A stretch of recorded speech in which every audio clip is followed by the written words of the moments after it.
Perkenalkan, saya Zahratul Faizah dengan NIM 231000184, mahasiswi Universitas Sumatera Utara, Fakultas Kesehatan Masyarakat, Istanbul 23. Pada kesempatan kali ini saya akan membahas tentang 3 fase pemerintahan di Indonesia, serta bagaimana ciri khas dan perbedaan dari masing-masing fase pemerintahan. Di sini saya sudah mewawancarai beberapa narasumber yang terkategori ke dalam generasi X dan juga generasi Z. Lalu bagaimanakah pendapat dan pandangan dari tiap-tiap narasumber yang memiliki rentang usia yang berbeda?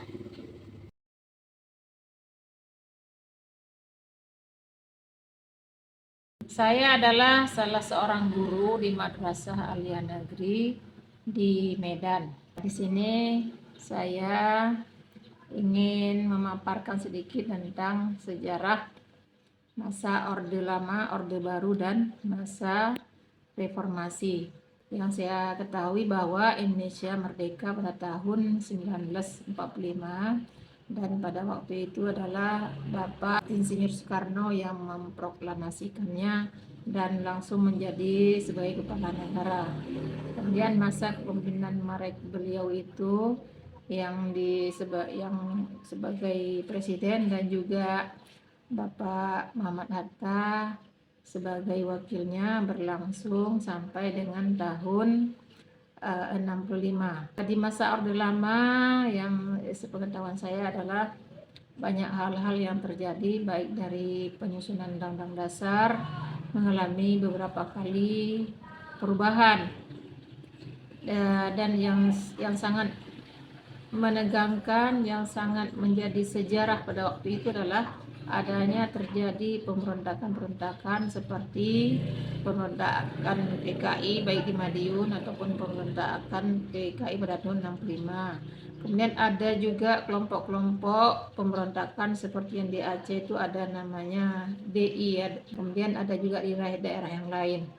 Nah, pada waktu itu pemberontakan itu terjadi, adanya PKI itu karena memang Presiden Soekarno membolehkan adanya partai PKI berdiri, padahal kita ketahui bahwa partai tersebut adalah partai yang terlarang, tapi dibolehkannya. Kemudian ada lagi partai yang menyatukan antara PKI dan agama yang disebut dengan Nasakom. Ada azas mereka itu adalah tidak bertuhan, sementara agama adalah sangat menjunjung tinggi ketuhanan, tapi terjadi kesatuan di situ. Kemudian terjadinya gerakan ya pada tahun 1965 terjadi pemberontakan, itu gerakan 30S PKI yang di situ banyak terjadi korban dari pihak jenderal, kemudian dari pihak ulama. Sebelumnya banyak yang dibunuh, diculik. Jadi sangat menegangkan suasana pada waktu itu, dan diakhiri dengan dihentikan gerakan PKI tersebut ya dengan berbagai perjuangan. Nah, sehingga Soeharto mengambil alih kepemimpinan, yaitu yang disebut dengan Super Semar. Soeharto mengambil alih kepemimpinan menjadi presiden, dan kepemimpinan Presiden Soeharto berlangsung sejak tahun 1965 sampai dengan tahun 1998. Selama masa kepemimpinan Bapak Soeharto, masa sulitnya yaitu terlalu mengekang kebebasan untuk berpendapat. Nah, sehingga pada waktu tersebut kita mau berbicara hati-hati. Salah-salah sedikit kalau ada yang menyinggung pemerintahan, nah bisa saja orangnya itu ditangkap atau menghilang, kita tidak tahu kemana. Kemudian banyak hal-hal ya pro kontra di masa itu. Kemudian kelebihannya adalah suasananya memang tenang. Kelebihannya adalah Presiden Soeharto itu terlihat sangat berwibawa sehingga dikagumi oleh rakyatnya.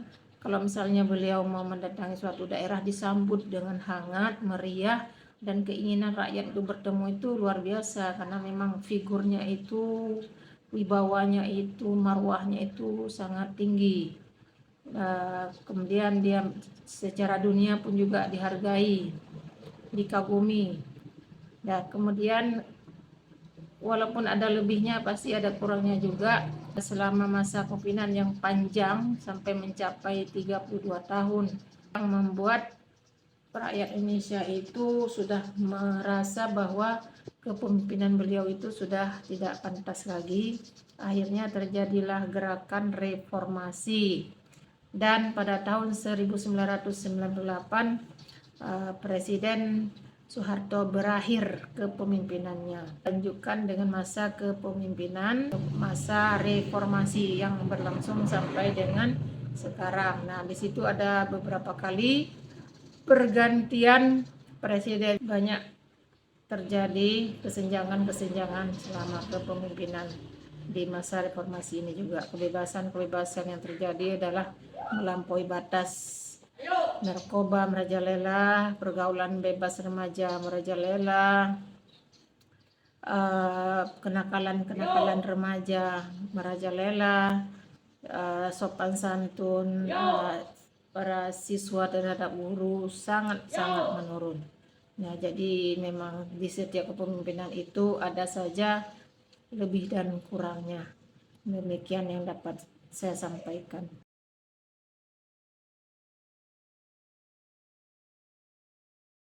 Jadi yang pertama kan ada Orde Lama. Orde Lama itu terjadi tahun 1945 sejak Indonesia merdeka sampai 1966. Nah, jadi di Orde Lama itu keadaan pemerintah pada saat itu belum stabil karena masih baru merdeka, jadi belum stabil gitu.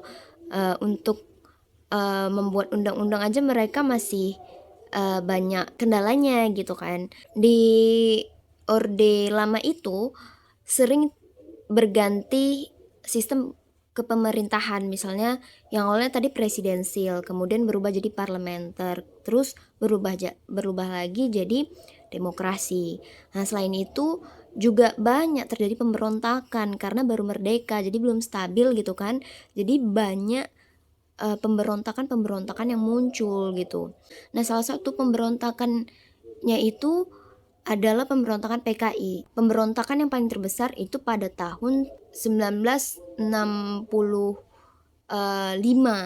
ya, yaitu pada tanggal 30 September itu. Terus selain itu juga banyak terjadi inflasi di Orde Lama ini. Terus banyak juga kecurigaan masyarakat terhadap Presiden Soekarno juga semenjak kejadian G30 SPKI itu juga. Larilah kita ke Orde Baru.